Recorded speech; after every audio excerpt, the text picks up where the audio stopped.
আজ যে বিষয়টি নিয়ে আলোচনা করব এই বিষয়টি অত্যন্ত গুরুত্বপূর্ণ। বলতে পারেন আমাদের জীবনের সবচেয়ে গুরুত্বপূর্ণ বিষয়। আজ এই ভিডিওটিতে আলোচনা করার চেষ্টা করব। নমস্কার, আরও একটি নতুন ভিডিওয় আপনাদের স্বাগত জানাই। আমি শ্রী বিশ্বজিৎ। আজ আমার আলোচনার বিষয় সপ্তম ভাব বা সেভেন্থ হাউস।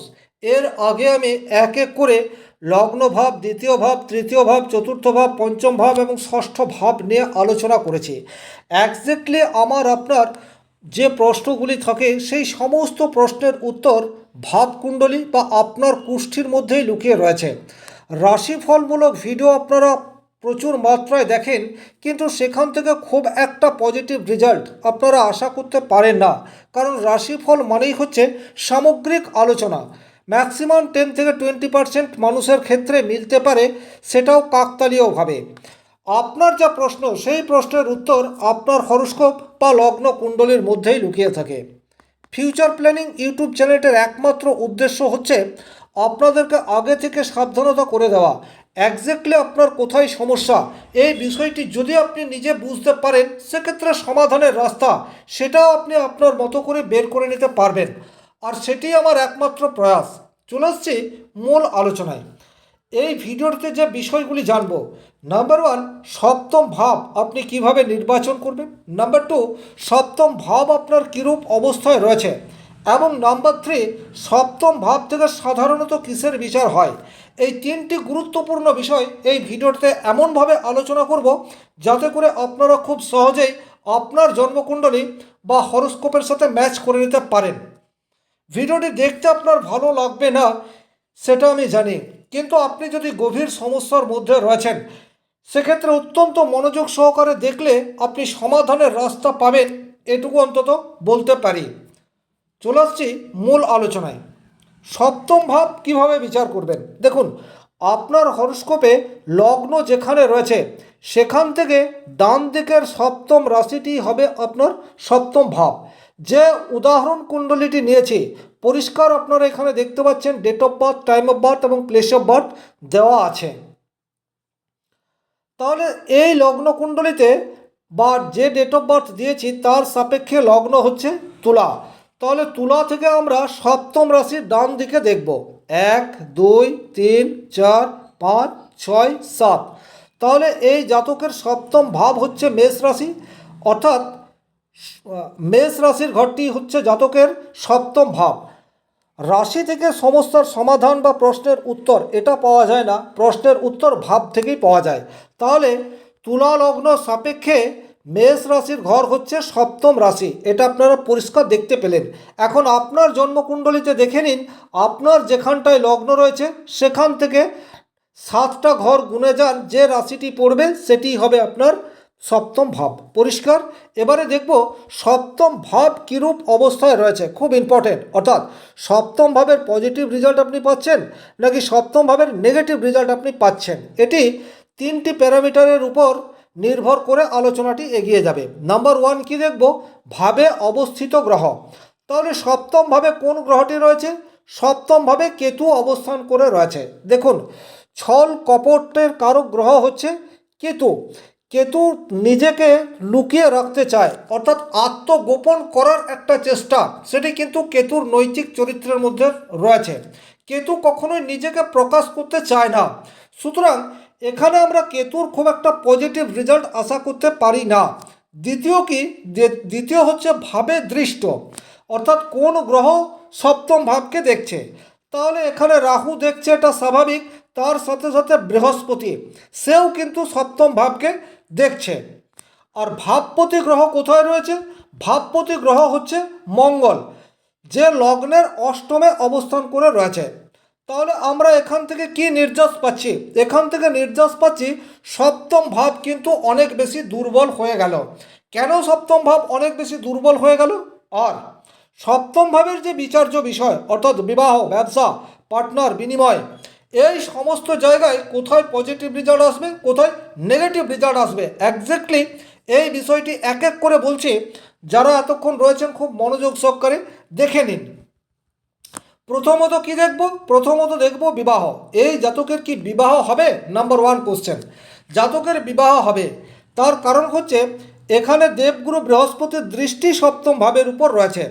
সপ্তম ভাব থেকে বিবাহের বিচার হয় এবং বিবাহের কারক গ্রহ হিসেবে আমরা মঙ্গলকেও ধরে থাকি, যে দ্বিতীয়ভাবে অর্থাৎ যেখান থেকে পরিবার বৃদ্ধির বিচার হয়। তো বিবাহ যদি না হয় সেক্ষেত্রে পরিবার বৃদ্ধি সেটা হবার কোনো প্রশ্ন নেই। তাহলে বিবাহ হবে তার প্রমিস রয়েছে বৃহস্পতির সরাসরি সপ্তমভাবে দৃষ্টি এবং ভাবপতি গ্রহের দ্বিতীয় অবস্থান, সুতরাং বিবাহ হচ্ছে। এবারেই রয়েছে অ্যাকচুয়াল কোশ্চেন, বিবাহ হবার পর বিবাহিত জীবন কেমন হবে। খুব ভালো করে বিষয়টি বুঝুন। লাইফ পার্টনারের মধ্যে গোপন করার একটা চেষ্টা সেটা থাকছে, তার কারণ হচ্ছে এখানে কেতু অবস্থান করে রয়েছে। অর্থাৎ মনের মধ্যে এক বা অ্যাকচুয়ালি যা লাইফ পার্টনার কি চাইছে সেটা কিন্তু সরাসরি প্রকাশ করবে না, এবং আপনার মনের ইচ্ছা সেটি যদি আপনি সরাসরি প্রকাশ না করেন তাতে কিন্তু সমস্যা দীর্ঘায়িত হয়, এখানে সেই বিষয়টি হতে থাকবে। রাহুরও দৃষ্টি রয়েছে এখানটায়, রাহু কিন্তু দ্রুত রেজাল্ট চায়। অর্থাৎ রাহু এখানে কল্পনা এই বিষয়টিকে নিজের মনের মধ্যেই তৈরি করতে পারবে, এবং কেতু যেহেতু রয়েছে সেই কল্পনাকে প্রস্ফুটিত করবে না। সুতরাং পরিবারে সব মানুষের সাথে এর সম্পর্ক সেটা খুব একটা মধুরতার দিকে যাবে না। যদিও এখানে বৃহস্পতি রয়েছে, সেই বৃহস্পতি জ্ঞানের কারক গ্রহ, সুতরাং এখানে নিজের মধ্যে যে জ্ঞান বা নিজের মধ্যে যে নলেজ রয়েছে সেটি কিন্তু এই জাতককে যথেষ্ট আছে বলেই মনে করবে। অর্থাৎ মনের মধ্যে অহংভাব এই বিষয়টি নিয়ে আসবে। অপর পার্টিকে অর্থাৎ বলা যেতে পারে স্পাউসকে তাচ্ছিল্যের চোখে দেখার মানসিকতা সেটিও কিন্তু এই জাতক হোক বা জাতিকা হোক তার থাকছে। সুতরাং এখানে বিবাহিত জীবনে প্রবলেম এই বিষয়টি 100% দেখতে পাওয়া যায়। প্রবলেমের কারণ সেটা প্রকাশ করতে না চাওয়া। এবারে আরও একটি অনেক বড় কারণ সেটি হচ্ছে লগ্নের অষ্টমে মঙ্গলের অবস্থান, সেটি কিন্তু মাঙ্গলিক দোষ তৈরি করে থাকে।